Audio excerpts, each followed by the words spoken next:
Welcome to Wednesday, the 17th of June, guys.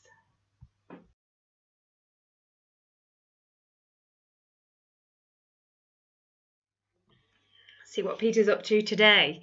So, read your questions, then read the extracts. Please pause me now. The author, Beatrix Potter, calls Peter very naughty. What does he do here to tell us this?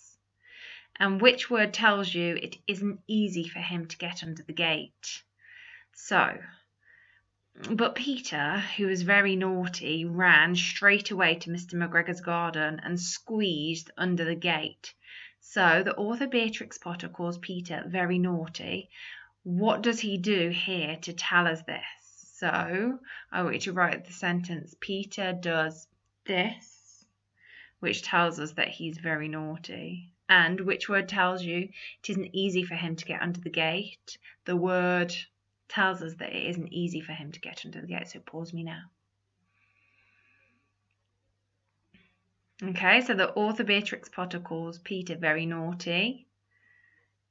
The reason, so our answer would be the reason that he is naughty here is because he ran to Mr. McGregor's garden straight away. And which word tells you it isn't easy for him to get under the gate? The word squeezed tells you it isn't easy for him to get under the gate. Okay, read your questions first, and then read your extracts to find your answers. Pause me now. So the questions. What is Peter Rabbit's problem, and what does he do to try and solve his problem? First, he ate some lettuces and some French beans, and then he ate some radishes, and then, feeling rather sick, he went to look for some parsley. So what is Peter Rabbit's problem? So your sentence then will start, Peter Rabbit's problem is, and then what does he do to try and solve his problem? Peter Rabbit tries to solve his problem by what? So write your answers now, please pause me. So Peter Rabbit's problem is he ate too much, full stop. He ate lettuces, French beans, and then some radishes, which made him sick. What does he do to try and solve his problem? To try and solve his problem, Peter Rabbit goes to look for some parsley. Parsley is a herb and it'll help settle his tummy. Okay, read your questions, read your extract to find your answers. Pause me now. Where does he meet Mr. McGregor, and which piece of punctuation tells you how he feels? But round the end of the cucumber frame, whom should he meet but Mr. McGregor? So where does he meet Mr. McGregor?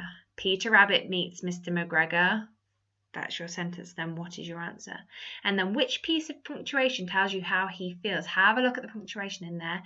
The piece of punctuation called A tells me that he feels is your answer. Okay, so pause me now. Where does he meet Mr. McGregor? Peter Rabbit meets Mr. McGregor round at the end of the cucumber frame. And the exclamation mark tells you that he is feeling frightened. That's the emotion that we will be feeling here. But who should he meet? Mr. McGregor. He'll be frightened that Mr. McGregor is going to make him into a pie.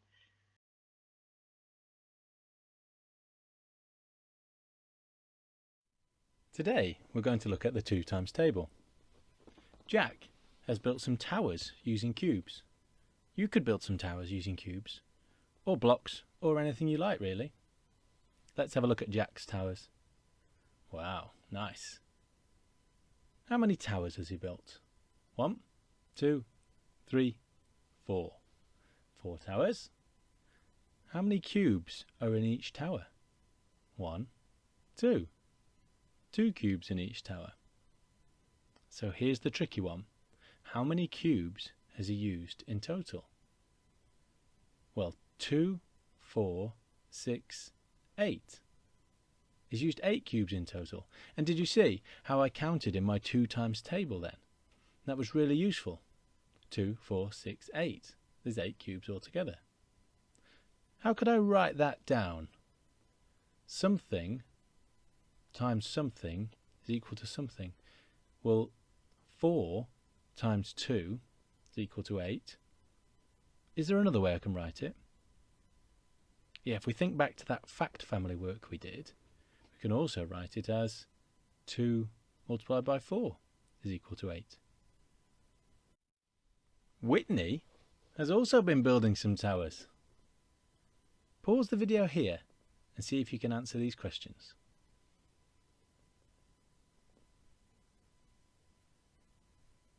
How did you get on? Here are the answers. Who used more cubes, Whitney or Jack? That's right, Whitney used more. They both had 2 cubes in each tower, but Whitney had built more towers. Dexter's been building towers too. Here are Dexter's towers. They look a bit different to Whitney's and Jack's. Why are they different? Oh yeah, they're taller, aren't they? But there's only 2 of them. Pause the video here and see if you can answer the question about Dexter's towers.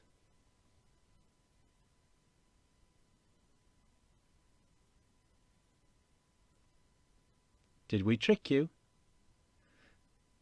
No. He's built 2 towers and there are 7 cubes in each tower. So his multiplication sentences are 2 times 7 equals 14 or 7 times 2 equals 14. Very, very similar to Jack and Whitney's. What multiplication is represented by these images? Not cubes anymore, but other things. I'm thinking about how many groups there are, so I can see 1, 2, 3, 4, 5 groups of apples, and there are 2 apples in each group. Pause the video here to have a go.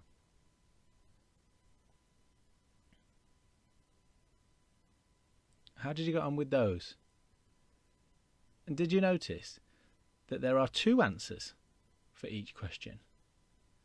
So A could be 2 times 5 equals 10, or it could be 5 times 2 equals 10. I've just given you one lot of the answers here, but if you had it the other way around, that's correct too.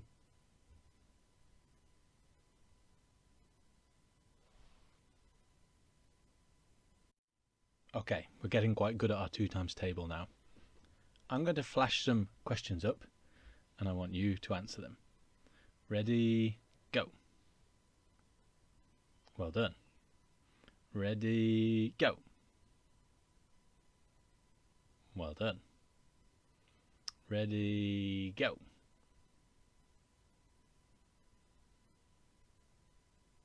Well done. Did you count up in 2s? 2, 4, 6, 8, 10, 12, 14? Or did you think of it as 7 and another 7 and know that 7 and 7 is 14? I wonder which you used. Ooh.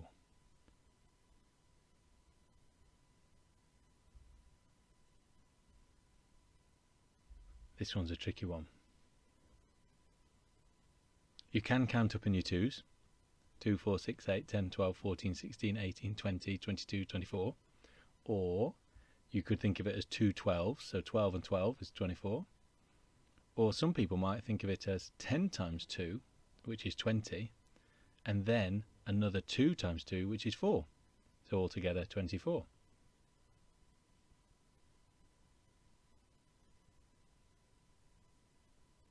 Easy one that time. Great practice. Well done. If you'd like to, you can rewind the video and go and test somebody else, maybe a friend or a family member. But for you, we've got one more question before you do some on your own. Now this one is about a magazine which costs £3. There's a book which costs twice as much as the magazine. How much does the book cost? Well, to work it out, we're going to use a bar model. So here's our magazine, £3, and here's our book. Now the bar for the book, is that going to be longer or shorter than the bar for the magazine? That's right, longer, because the book costs twice as much. And we want to know how much this book costs. So we'll put our question mark in there. Now we know from the question that the book costs twice as much. So if we split our book into 2 equal parts, we can put £3 into both of those parts, because the book is twice as much as the magazine. 3 and 3. And that helps us with the answer, because we can do 2 times 3, which equals 6. The book costs £6. Pause the video here and have a go at the White Rose.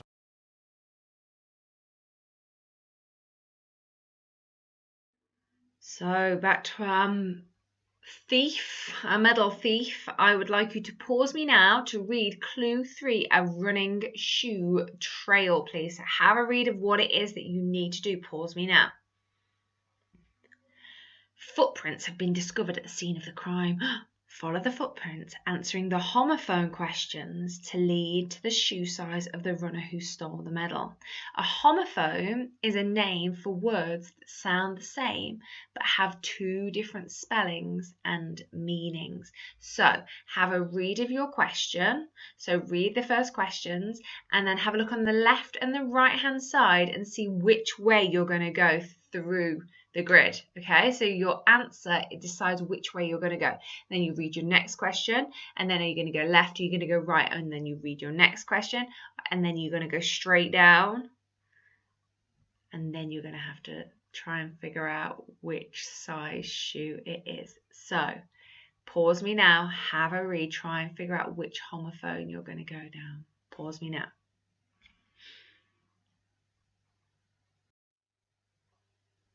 So, have you got your answer?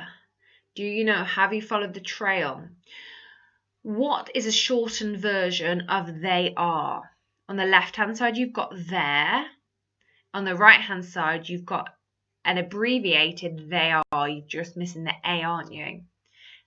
So you're going to stick to that right-hand side. What is something you do with an ear? Do you overhear it, which is on the left-hand side? Do you, let me get my highlighter. Do you overhear it? Or do you use your ear to hear it? You use your ear. What is a word meaning unused? If something is new, is it brand new? Or I knew that, I understood it. It's brand new. So the medal was sold by someone with size. And you can see that right hand side we've gone down size 8. So that's another clue to add to our clue board. So we know that it is somebody with brown hair. We know that it is somebody with blue eyes. And we know that it is someone with size 8 shoes. Have a look. Make a list of the people who it could be, and we can cross off that some more of that list tomorrow. Good job, guys. Reading done.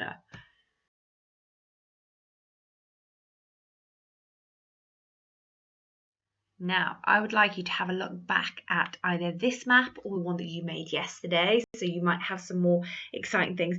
And I want you to take Peter Rabbit on a journey. Now, you can use some of the places that we've already seen in the story that we've read in guided reading so far. You can also add your own elements to it. There are no rules. So I would like you to write a list using commas. Now remember, when you write a list, if you have more than 2 things, we're going to have to start using commas. So you could have sentences that say, Peter Rabbit has been to visit Mrs. Tiggywinkle and Mr. Fox, full stop. Or you could say, Peter Rabbit has been to visit Jemima Puddle Duck, comma, Mr. Fox and Mr. Toad, full stop. Don't worry too much about the names. Okay, so if you want to go back and have a little look at the map, then you can definitely do that. Please remember, names are proper, aren't they? They are proper nouns. They are proper. So you need to make sure that you're using capital letters for your Mr. or your Mrs. or your Miss, and that the surname also has a capital letter. Remember, capitals don't lead in, and they stand tall and on the line. So I would like you to write a list of places that your imaginary Peter Rabbit has been to explore, please?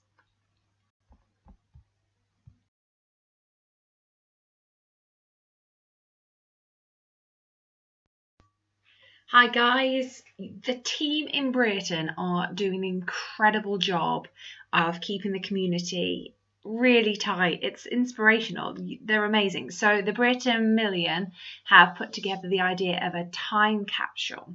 And so this is something that I've taken from their Facebook page. I don't know if you want to have a little look more in detail there, but they want stories, they want poems, they want photos of the things that you've been busy doing. Anything that you do, you can bring into school and we can use in school, and you can take it to the Times capsule if you do anything electronically, which it sounds like they would like and we would like too. So it's two birds with one stone, isn't it? You can do things for them and things for us. So have a little read and get anything off that you've been busy doing. They want to see it as much as we do. One of the things that they talked about was that you could do a news report about your experience. And so here are a couple of ideas about now it doesn't need to just be on coronavirus, it can be on something that you did in the day at home. So it could be a newspaper on what you did during coronavirus, and you could do a whole topic on it, or it could be something really specific.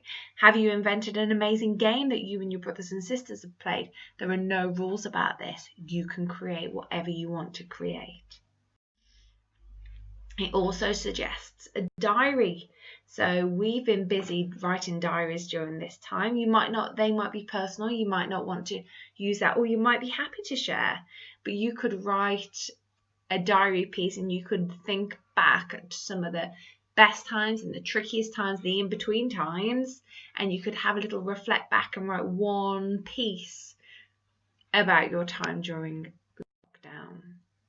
This is just taken from the Britain Millennium webpage. So these are all the different things that they're offering. So I'm sure you're more aware of it than me, but if you haven't had a look, go and check it out. They're doing some awesome things. This is a little this is a little activity for pen pals.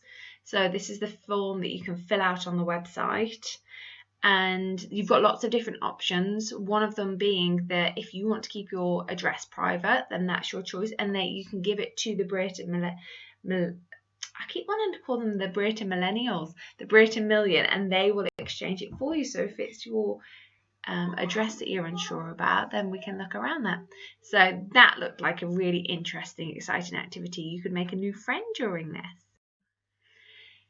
And then we would like any of your memories. So like the Britain Million have asked for, we would like for your memories of the good, the bad, the everything in between of what you've been doing during lockdown. So if you can provide us with a photo, so when we're coming back into school we can all share these and it'll be something to talk about, because we're all going to have had really different experiences. So if you want to email photos that I can forward on into school, if you want to do a little write-up, there are no rules about this. There are no rules about how you can display what it is that you've been busy doing during lockdown, but we'd love to hear and see it, please guys. So I've put a little here. This time has been a big medley of ups and downs. As we think about coming back to school, we'd like to create a little book of lockdown, start to gather some photographs and begin to share ideas for us to discuss further in school. Why have you picked this memory and what happened? And then we've got our connected curriculum menu for you to have a little challenge and have a little look at. So I know we've had some fabulous maps of Britain come in. So when you're getting to the end of that and you've explored some of the Britain Millions, then you can come back to this. So hopefully that should be enough to keep you busy. If you're still looking for more, get in touch and we'll find some more things for you to be busy with.